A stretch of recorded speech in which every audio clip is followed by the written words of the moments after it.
up to $6,900 for a coin you could find in your change. This is a free guide I've got available for anyone who wants it.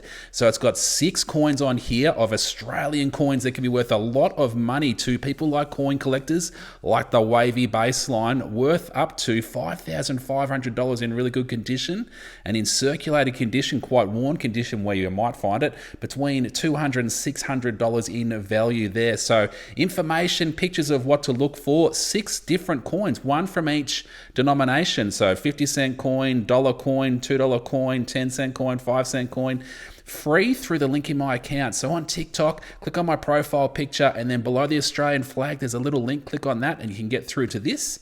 And on Instagram, click on my profile picture, and again below the Australian flag in my bio, there's a link to my link tree. You can get that there. And on my YouTube channel, in the description of the videos down there, there's a link to my link tree there where you can pick up this for free. So well worth knowing, and good luck with your searches.